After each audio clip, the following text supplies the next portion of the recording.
Funakoshi said, Sannen no kata. Sannen no kata. 3 years on the one kata. If you practice kata for 3 years, all answers will be intuitively obvious. Bullshit. Jesus. I've never heard anything so ridiculous in my life, to tell you the truth. If you don't have a contextual premise to attach that to, you're not going anywhere, except for when he attacks you with the knife like this, and you do the, so I honestly, I know where, I studied history and the peripheral cultural heritage of our tradition deeply enough, so I know just through cross-comparative stuff.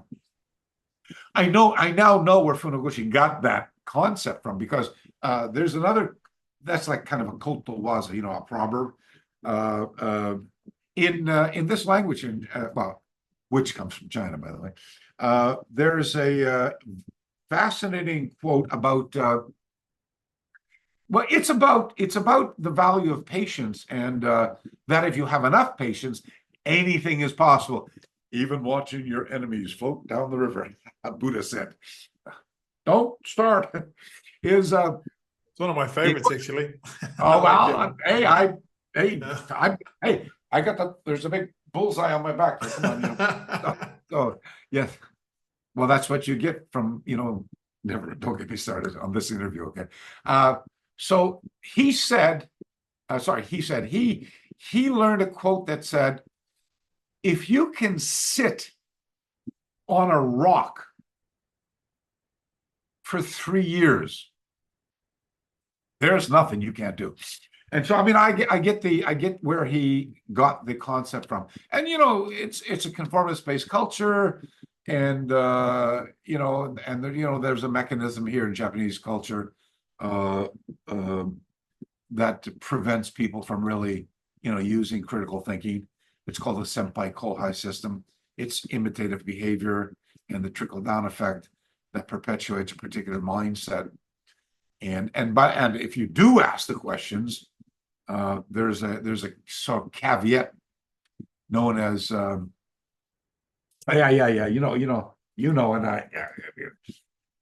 my obsidian knife.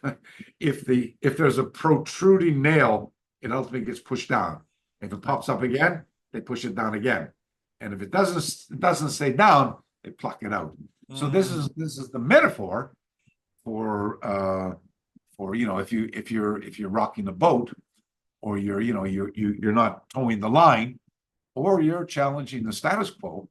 They say deru kugi wa utareru. Deru kugi wa utareru. Kugi means nail. And that's kind of a more modern approach, because back in the day, Japanese builders used pegs. Oh, they were just wonderfully meticulous handcraft. They'd carve a hole, and this would be the female part, and then here's the board, and then there was a male part and stuck down. Remarkable engineering, and peg means kui, as opposed to kugi. So deru kui wa utareru, or deru kugi wa utareru. Anyway, so so the thing is when you start learning, there's a wonderful quote I learned from Dr. Stephen Fabian when I was with, I used to be part of Don Drager's group. Well, that's where I started my research when I was under Richard Kim, Hanshi Richard Kim. And he recommended a lot of us guys in the early days to join the Don's hopological group. He used to send out a newsletter and things like that. Sadly, Drager died, under quite mysterious circumstances. That's for another conversation. But that opened up the door for me to go and join the Japan Martial Arts Society, which would take over JMAS, Japanese Martial Arts Society. And they were senior students of Drager's, Phil Relnick, Mike Scoss, Liam Keeley, Chip Armstrong, great group of people, all senior martial art people, who then would carry on drag, especially, Chip, Hunter Armstrong, who at the time was in Kyoto. Now he's over in Sedona, Arizona. My wife loves it there, by the way. It's the energy portal to the universe. If you ask my wife, she's the Tai. Oh, Okay. it really is. I mean, but especially in Maori culture, you would appreciate that. Anyway, you got to be careful. You got to watch me because I start heading in another direction. That's okay. But I'm going to conclude our first question in just a few more minutes. Okay. So we're doing those books. I'm going to do classical kata, Okinawan karate again. I'm just going to change the kata, and that, by the way, that was a mid-19. That was like a mid-1980s book. I had that book as well. That's on the cover. The calligraphy. Oh my gosh. Oh my God. You and I have a liaison. Do you know who wrote the kanji for the book? Shinin Sensei. Yes, yeah. Wrote that for me. He and I were pretty good pals in those days. I'd spend Christmas or New Year's down at his place training, and that's of course where I would meet your other colleagues as well. Armando and Ray and stuff like that. So anyway, we're going to redo that. But for its time, this was a wonderful introduction with a lot of little bios on them, who the master, date of birth, date of death, who they train with, who they taught, what their contributions to the community were. Now, of course, you can just Google or ChatGPT, and they'll give you a whole dissertation on something. So so I want to update this book as well. I'm doing that, as I said. That's called Kampen Shu, the other one. I'm doing that one right now, and multiple. Sorry, I guess this is a reflection you might not be able to see, but this is the Motobu Choki. He was one of my all-time favorite historical subjects. I think because I told you my first school. So it wasn't really the first time I taught. I actually started teaching in 1973. The school that I had been training at, we all kind of fell under the umbrella of a Pied Piper, we called him, whose name was Daniel Pai. His name was Pai, Daniel Kane Pai was his name. And he was a Hawaiian Chinese. And the narrative of that era for him was that his great grandfather was Kwai Chang Caine. That was the come on, listen. Really? Well, if you do the research, you'll find out whether that's true or not, or whether it was just a television series. I'm telling you that Pai Lam Gong Fu in those Fire Dragon Kung Fu Association, which is still going today, by the way, was a hot group. And anyway, I was part of the Canadian Karate Kung Fu Association, and our grandmaster was Moy Chong, or David Chong, and he had studied an offshoot of Hongar from the Lam Sai Wing. It goes Hong Hei Gong created the tradition, and then one of his, I guess I want to say probably without question, his most famous student in Guangdong was a guy named Wang Fei Hong. And then Wang Fei Hong had a large following of students, one of which was a guy named Lam Sai Wing. And Lam Sai Wing was the first person to write a book, in the Qing period about cannon fist about red fist boxing, Hongar. And then his son, Lam Zhou, established a big following in Hong Kong, and Master Chong's group was a kind of offshoot from there. And when he came as a Chinese immigrant to Canada, they also studied karate, and it was Okinawan karate they studied, Chito Ryu under Chitose Tsuyoshi Sensei, which was headed up by Soroka, another former teacher of mine, Soroka Sensei. And so we were part of that in London, Ontario, and our senior guy there got pulled over toward this study of Pai Lung Kung Fu. So there was other young instructors like myself. There was Bruce Curry, and there was Ken Talek, and myself. I think there was Tom Ford.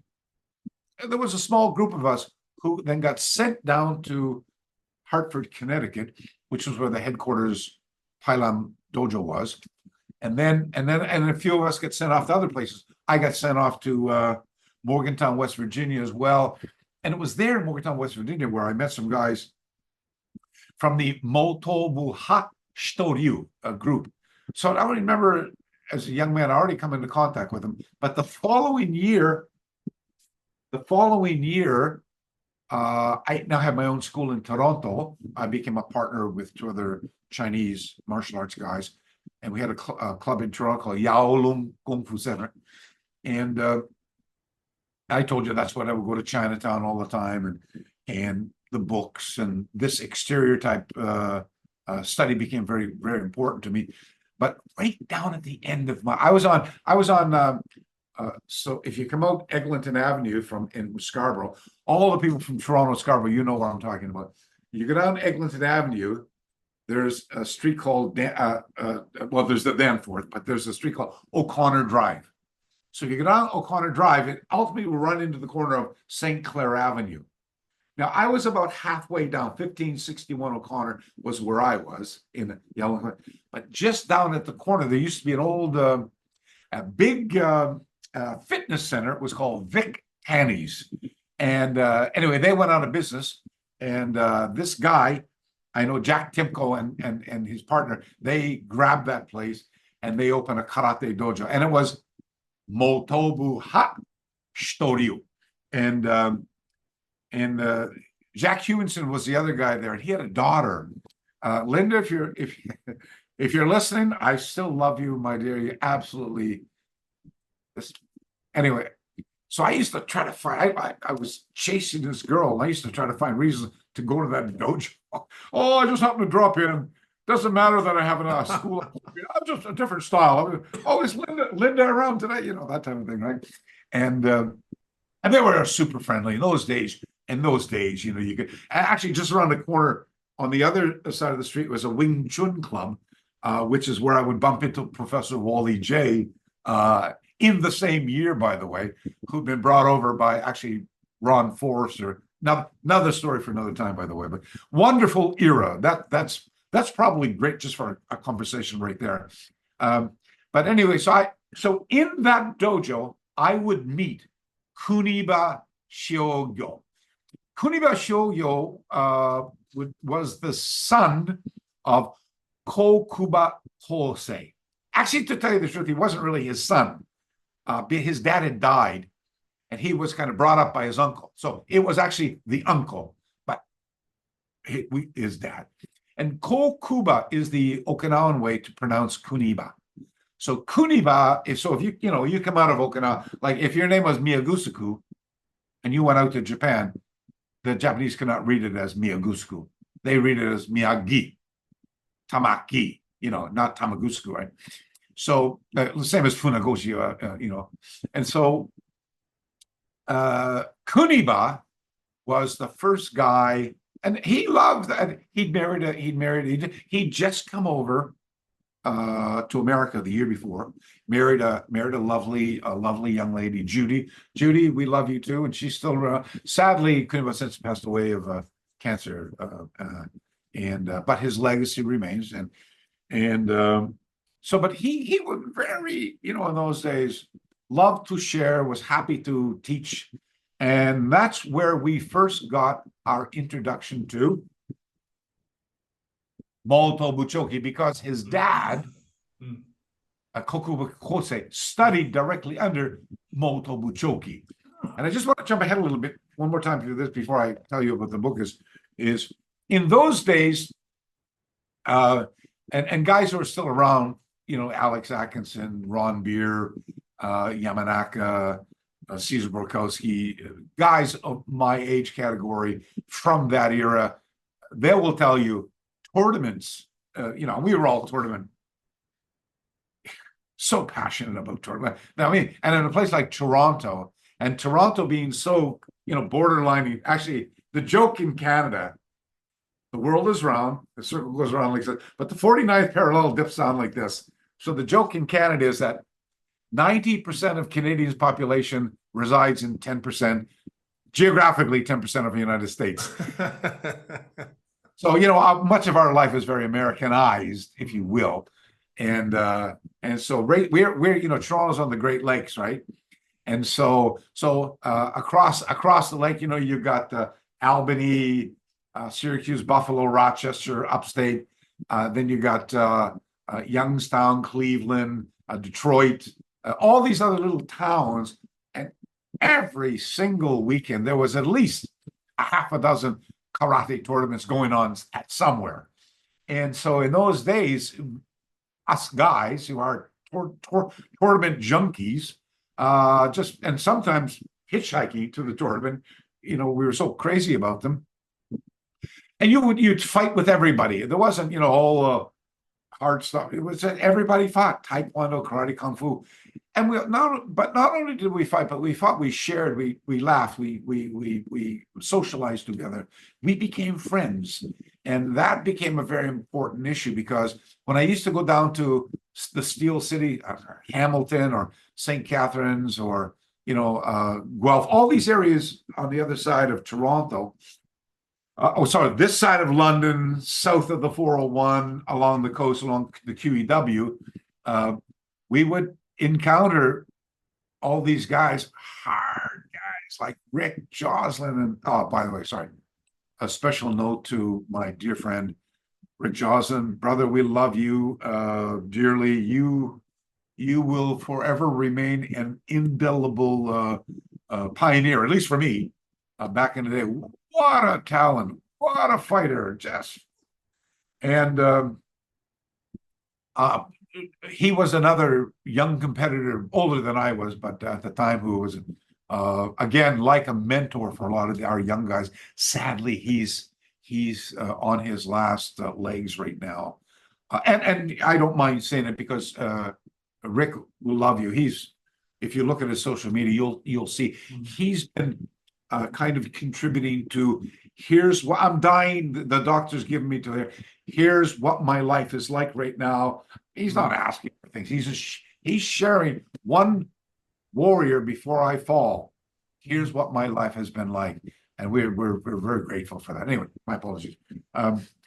We will go down, and all those guys they were the Wado Ryu guys under a guy named Shintani, Basil Shintani.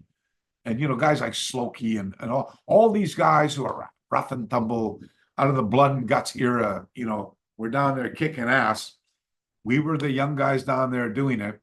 But one thing I liked about Shintani was, and I would later, when he passed away, one of his senior guys who was responsible for collecting, what he left behind, reached out to me and asked. He said, "Look at," he said, amidst Shintani Sensei's personal belongings, we found a stack of letters, about 100 letters, all in Japanese, by the way. We cannot read them, and we'd like to find a dispassionate source who would be able to translate them, for the benefit of us understanding what the connection was between Shintani and Otsuka Hironori, who was the founder, 1892, 1982. Guy lived for 90 years. What's the connection there? And I agreed to undertake the challenge. That's a conversation for another story. But let me tell you, Otsuka trained directly under. In fact, Otsuka left Funagoshi Gishin to train with multiple choki. So there's a lot of multiple choki fighting conceptual philosophies in Wado Ryu, and Shintani was Shintani loved to fight, man. And all those guys, Bill Baisley, Rick, what was his name? Murray Sutherland. And I can remember getting my ass kicked by those guys, and somebody said, Murray Sutherland, you don't mean the famous light heavyweight boxing champion Murray Sutherland, do you? And I went, yep, that's him. Yep. When Murray left karate, I have a great story, by the way. And by the way, if I went into the boxing ring with Murray Sutherland, I wouldn't expect to last more than about 10 seconds, by the way. They're a remarkable boxer. But in the karate ring, I was the last guy he ever fought before leaving karate and going into professional boxing. And I won 3-2. That's size stuff. Yeah, that kind of stuff makes you feel good. But anyway, the point being, this I keep hearing multiple choki. I love those drills. They were absolutely fantastic. And then you know who Bob Dalglish was, right? So Bob Dalglish, just for lack of for a Canadian. Well, yeah, and Bob would come up. Bob was actually dates back to the early group with Soroka as well, but would ultimately find his pathway through Peter Urban, and then of course Yamaguchi out in San Francisco up till he died, and then it would be heavily influenced by Chuck Merriman, and he was up in Sudbury, Ontario. Again, would host remarkable battles up there in Sudbury, and he and I would become very, very close toward the end of his life. I would be his guinea pig, by the way. I was the guinea pig when he was exploring at the end of Shuhari. He had gone through the learning from tradition. He'd gone and broken the chain of that tradition, and he was in the process of transcending that to create his own tradition. And one of the had he lived longer, we might have seen a wonderful transformation. Sadly, God took him a little bit too early, but during that period of time, he was creating a Canadian Goju Kata, which he would call the Wolverine. Wolverine is a Canadian monster. I actually met some students who demonstrated that kata for me about 2 years ago when I was up in Toronto. I was the guinea pig through whom Bob taught that kata. I'm point A from which that kata comes from. The first guy to run it in competition, the first guy to provide the feedback. In fact, I can remember. Oh gosh, Bob, Kenny Hayashi, Ron Yamanaka, myself, going down to Sorel, Quebec one time, not Montreal, but Sorel, on the train for a tournament, and it was a very funny thing happened there. We'll leave that for another time. But on the train, Bob teaching me more. Oh, no. Let's try that with a mawashi. You can see. Let me see it with a mawashi. And I'm in the corridor of the train doing kata. People looking at me like, that's crazy, right? But so fascinating epoch in Canadian history. Perhaps room for a future conversation. But anyway, so the reason why I bring up Bob's name is because it's connected to the multiple choki thing, and I'm going to explain why. So sadly, and Bob had fallen on some rough times, and hey, let those of us without sin cast the first stone. So I know you and I are not going to be casting these stones. Bob had fallen on some times. He'd had some issues, and things were not working out well. He was terribly challenged at the time, and fallen victim to alcoholism, and his marriage has fallen apart, and he showed up on my doorstep, literally knocked at my door. I said, hey, of course it was an honor to bring him into my home, where he stayed for an indefinite period of time. On the road back to recovery was my outcome. And sadly, that did not work. And he not long thereafter, on his way out west, dropped dead. So anyway, that was a very sad period of time. But the point is, my telephone rings one day. This is all pre-internet, pre-mobile phones. Imagine a time like that. And my phone rings, and I get this voice in there that goes like this. It goes, "Pat, is that you?" And I went, "Yes." Yeah, Pat, it's Bob Trias calling. Can I get a minute of your time? And I went, "Bob Trias, Bob Trias. Who?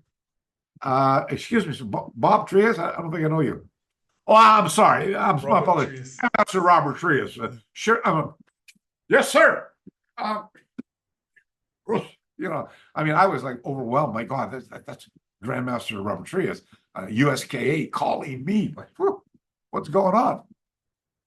And he said, "Look, I'm sorry to bother you." And I said, "Bother at all, sir. Please, let's talk forever. Let's do a 9-hour conversation." And he said, Bob just died, and I don't know if you know this. He said, Bob was the USKA Canadian Shibucho. He was our Canadian representative for the USKA. And so that the acronym is USK, United States Karate Association. And so in Canada, we threw a C in front of that. So it was called KUSKA, Canadian US Canadian. And he said, would you, we know who you are. We've seen you at tournaments. I always frequented USK tournaments, by the way, in the States. So, and I said, "Yeah, well, it would be my honor, sir." And so that year, 1977, I became the KUSKA, USK Canadian representative, until we found someone more suitable for it. I was always going to be just a temporary guy. And we found someone later, which was Billy Pickles, was another kid from our same group back in the day. And so, but the point being is, now I go to the United States for the USK. Now I go as the USKA Canadian representative, and there's a there's that other book. Sorry, I was looking for that other book. I just found it. Sorry. So anyway, so I'm in New Orleans at the USK Grand Nationals, and I'm making friends and competing and hanging out with people as you do. And there's a little table set up. And on the table, the guy's got a bunch of books and some T-shirts, and so you always go and buy some memorabilia. I got a trunk full of stuff from the 70s over here, Anyway, and I see this little book. I see this little tiny book like this on the counter, and and inside it there's a little, you get a little. Oops, gosh, I got to be careful. Oh, God, it's falling apart. Okay, I'm not going to touch it. I got a little certificate and a little numbered certificate with it. And anyway, it's Okinawan Kempo Karate-jutsu on kumite, written by Motobuchoki in 1926. I buy a copy. And by the way, it was Oyata Seiyu, whose student, Linkless and his guys did this book, did the translation. So, and I remember those drills from Shintani and from Kuniba, and I said, I got to get a copy of that book.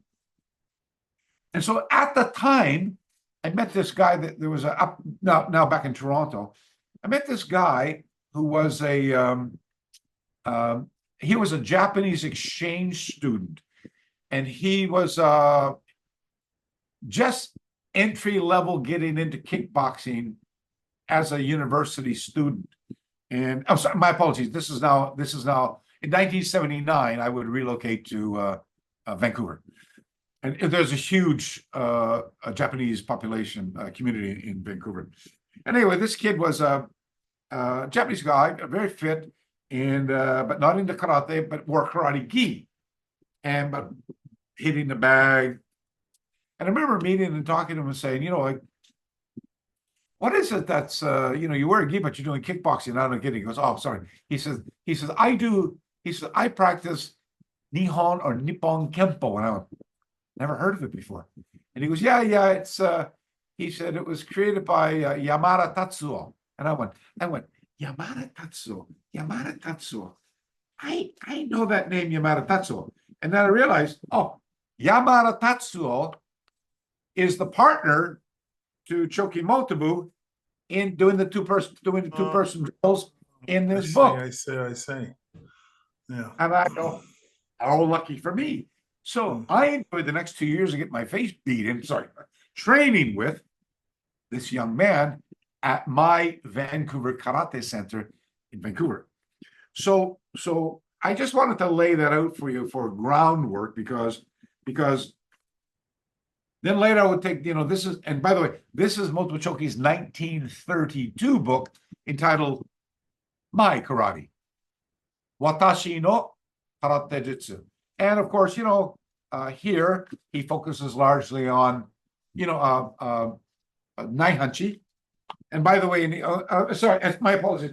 And I've got the original Japanese now to it as well, which I bought at Kanda Jimbocho. It's a section of Tokyo, which is known for its old bookstores. By the way, I think I got them for like $2-3 a piece. Wow. My first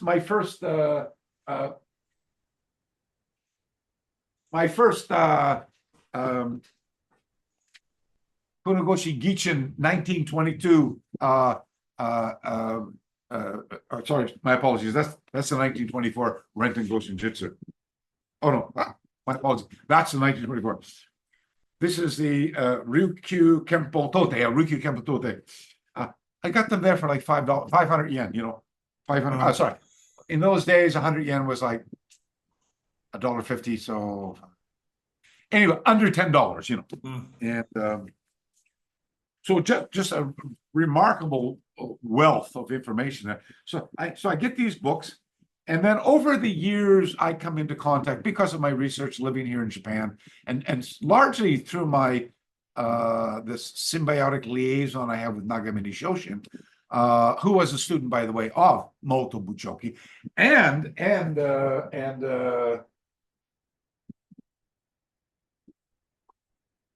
sorry, I should have these books all out ready for you. This is a publication I just did by bringing a bunch of other researchers together on Kyan Chotoku. So interestingly enough, Kyan Chotoku and Motobu Choki are actually blood relatives. Wow. Both the third sons of an aristocratic family. Both had basically the same teachers, albeit at different times, and died a year apart from each other. And interestingly enough, their karate is identical, by the way. And so I started thinking to myself, I'm talking to, say, Nagamine Sensei, and I'm saying, Sensei, I got a question with regards to, and by the way, his book that I translated was this one here, the Tales of Okinawa's Great Masters, which I first discovered the word tegumi, by the way, in Japanese format. When I read Karate do Ichiro, this book by Funagoshi Gichin, which was translated into English. It's his 1957 last book he wrote, called My Way, My Life, in which he mentions tegumi. And of course, there's a newspaper article, which I also translated before, which has the term tegumi in it. But the reason I want to talk about Nagamine's book first is because I had so many questions I had to Sensei, and I would phone him and I would say, Sensei, moshi makashi patu desu kedomo, oisogashi tokoro sumimasen kedo, nantoka shitsumo aru desu kedomo. Hi, Sensei, it's me, Patrick McCarthy. Sorry to bother you, but I got this question about whatever, And he said, yeah, go ahead. So, I was maybe talking to him 4 or 5 times a week, and then coming down every month or so, not just for this, but for other things as well. And So I would say, Sensei, what was it like to train with guys like Kyan? What was it like to train with guys like Aragaki? What was it like to train with Motobuchoki and stuff like that? And he would tell me, he would just say it was like this, it was like this, it was like this. I did this, we did this, and he said, don't forget, I was a cop as well. He was in law enforcement, and so because of this, I also had all those hands-on. So the 2-person drills that Nagamine Sensei created himself are based upon Motobu's mentality. Now, ask me to talk about this later because I would love to. And I've tried to find a way over the years with which to discuss these highly sensitive issues in a way that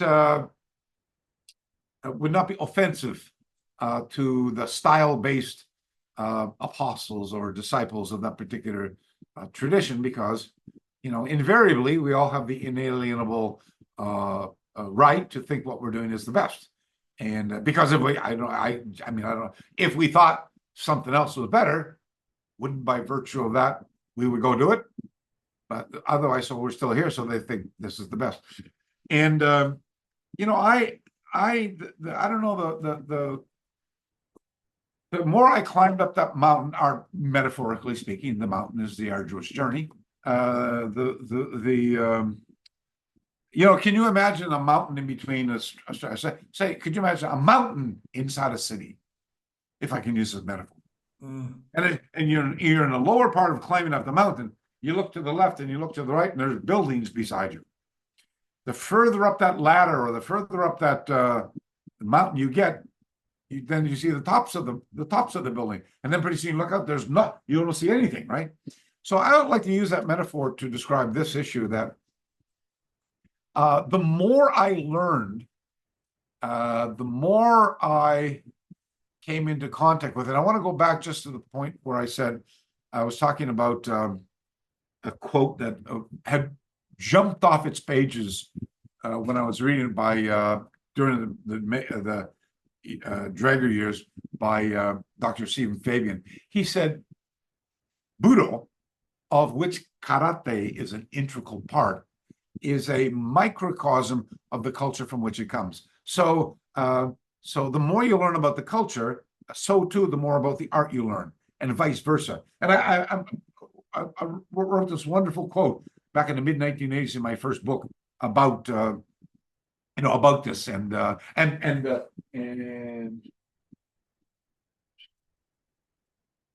for those of you, it kind of goes like, and so much so we're talking about pioneers and training and mixing, so your training becomes as much a part as a product of your life as your life becomes a product of the art. And I always remember how moving that was to fall across a comment about studying the past, because the value of delving in to the heritage, the legacy of these pioneers, and understanding how the art unfolded, from a non-political point of view, widens the scope and deepens the depth of your understanding of the art. So that I used to have a joke where I say, be careful of what you read or study, because it tends to kick open the floodgates of intelligence and drown those critics in the depth of their own ignorance. And so I wrote this, and this is I always highlight it for the folks who want to read it. It's on page 27 of my first book, and it goes like this, if I can read it for you. Great people should never be forgotten, if only to remind us of the potential latent in ourselves. These early pioneers of karate were great men who established a symbiosis with the art, so that today it can be clearly seen that their lives were just as much a product of the art as the art was a product of their lives. That is the value of studying history, because I liken this journey down the historical pathway of our tradition as a physical pathway. So it depends how far down the pathway you get before it becomes evident that the destination is not the goal, it's the journey. And the further up that mountain, the mountain is the metaphoric Chinese finger pointing at the moon by Bruce Lee's version. Don't focus on the finger, or you'll lose the heavenly glory. And so the higher up that mountain I traversed, the lateral and peripheral cosmetic appearance of style gradually faded away until I could not see style anymore. Only that style was an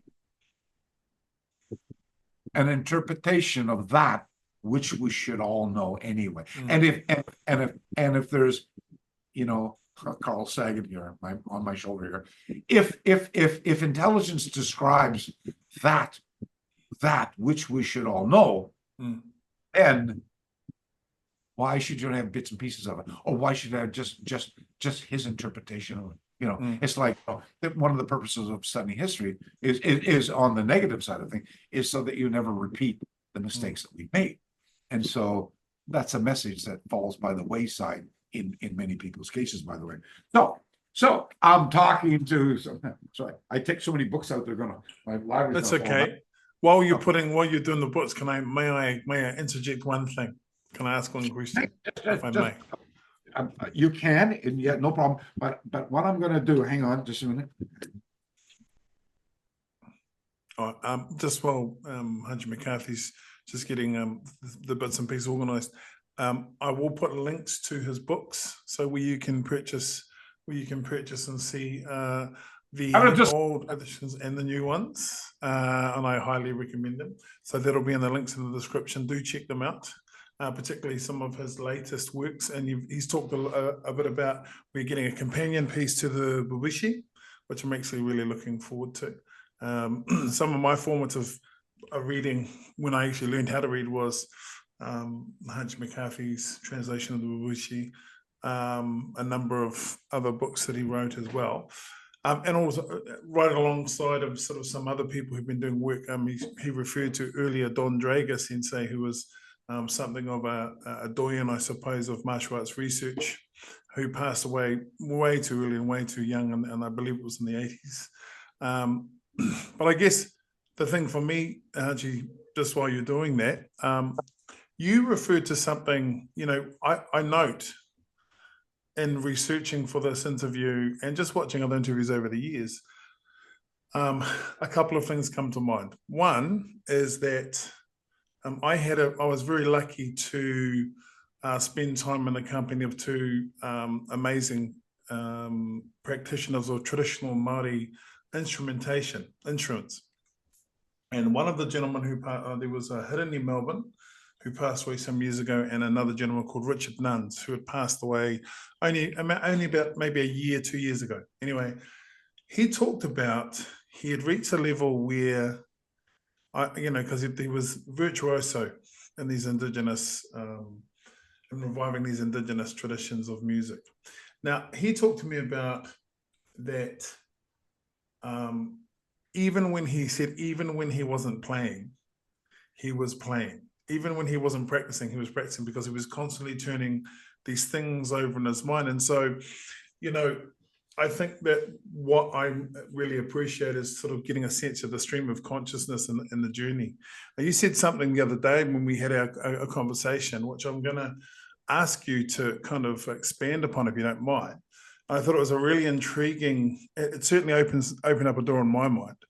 And I said to you, why do we do this? Why do we continue to do this thing? And you reflected on, I think someone was complaining to you online.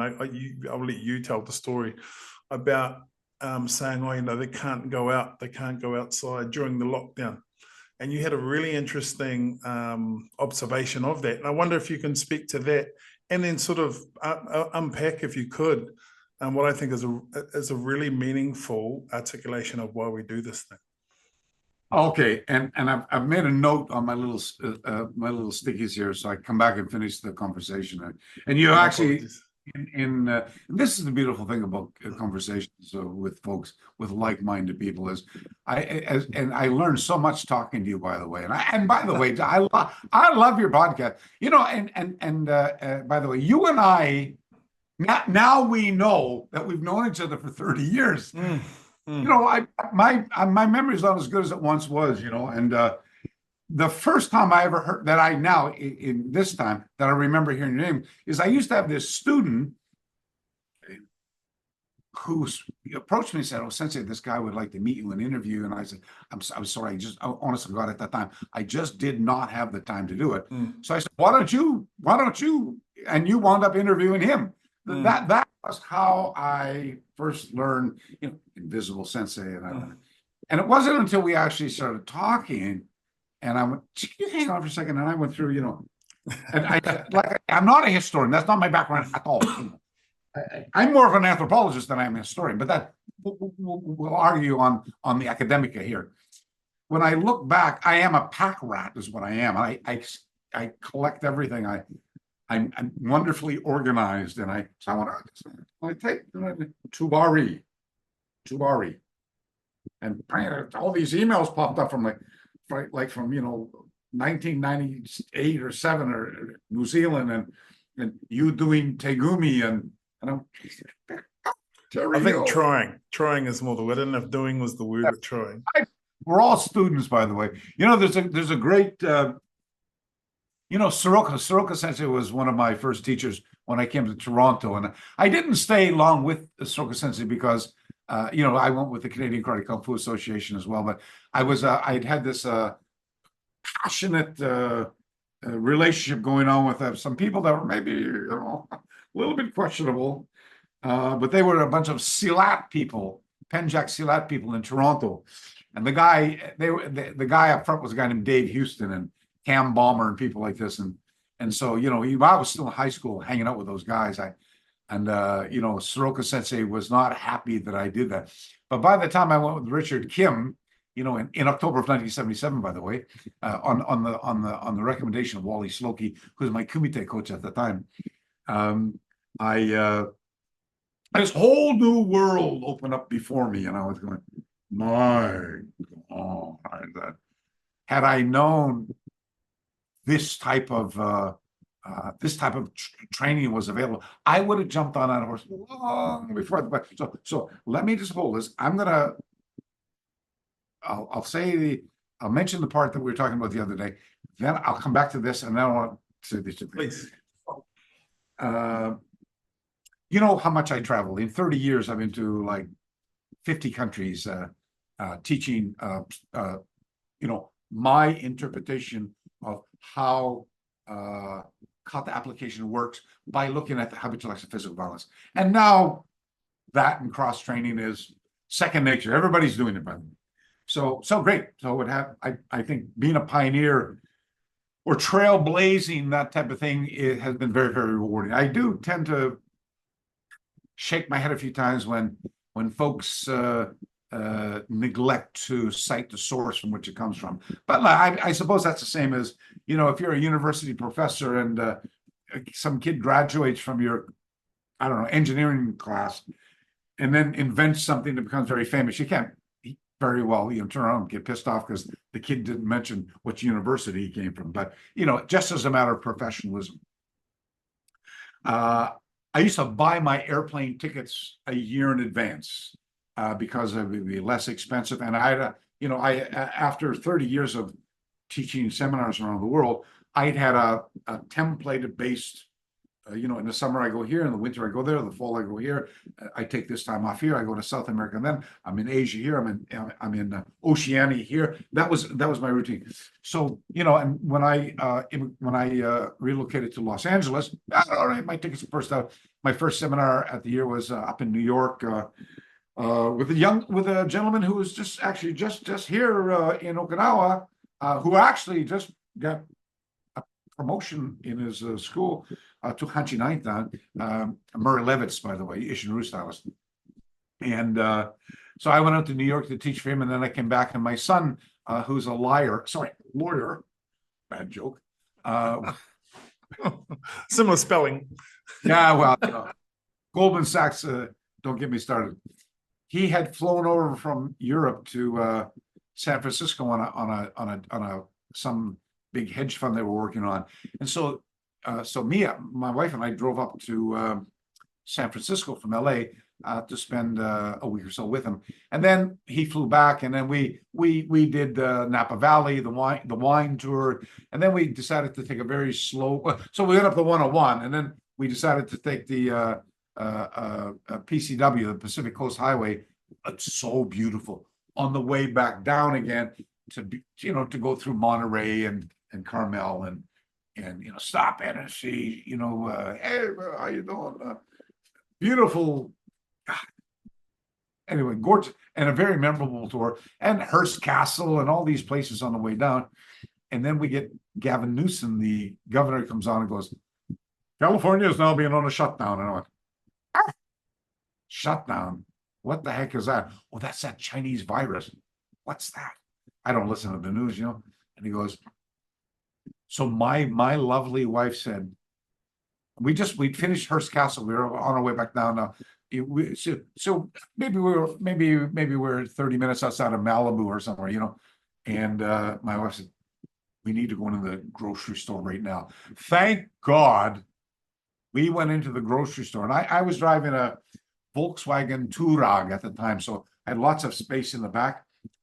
We packed that thing with a month's worth of food. I never bought, when you buy toilet paper, I buy like a pack of 4 or something, I never bought 2 bundles of 48 at a time. I don't know, it was ridiculous. Later, people would be killing to get that type of thing, And California shut down.